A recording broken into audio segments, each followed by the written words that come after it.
Stretching along Brazil's east coast and inland to parts of Paraguay and Argentina, the Atlantic forest is one of the oldest in South America.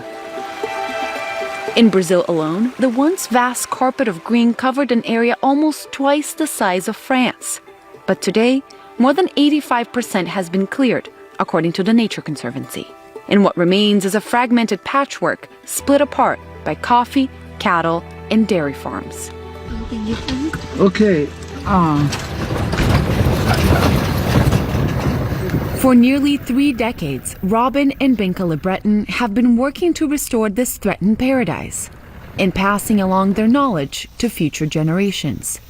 If you had come here when the time when your grandfathers were your age, this was all forest. There was then at that time a sudden increase in coffee prices, and everybody went crazy and cut down all the forest and planted coffee. As the years go by, the same thing happens with milk production as happened with coffee. So what do? They cut down the forest in order to make more cow pasture. That doesn't produce the results either, so they cut down more forest till there's no forest left. In 1999, they launched Iracambi, an organization that strategically plants native flora back into the surrounding hillsides. So what we're doing here with the whole business of collecting the seeds, making the seedlings, planting the trees, by restoring and connecting the forests, we're creating wildlife corridors and corridors for plants.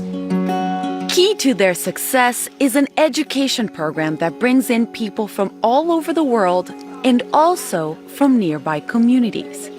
5 years ago, Juliana Vital was one of them, learning about planting and cultivation techniques.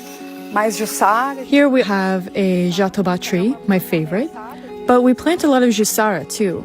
Jussara is a plant that's endangered. Over here we've got a yellow araçá, a jacare wood tree. Now she's in charge of nursing all these seedlings until they're ready to go in the ground. She came and was part of the group and mixed with the foreign students. And it must have been then that she got this dream. That dream, to run her own agroforest, is now a reality.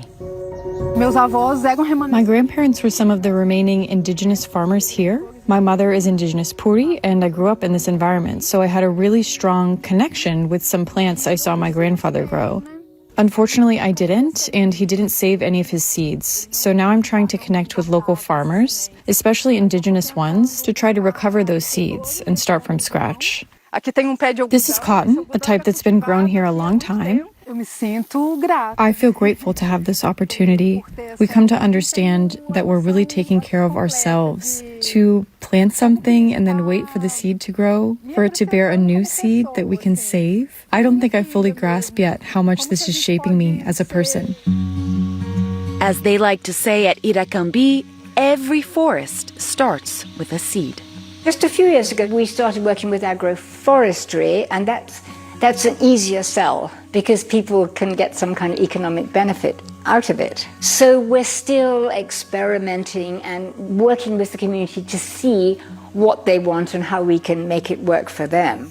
To date, the NGO has helped establish 5,000 hectares of protected forest and raised and planted 250,000 native species of trees. It's good for the land and it's good for the people, but you can just see the land is looking so much happier.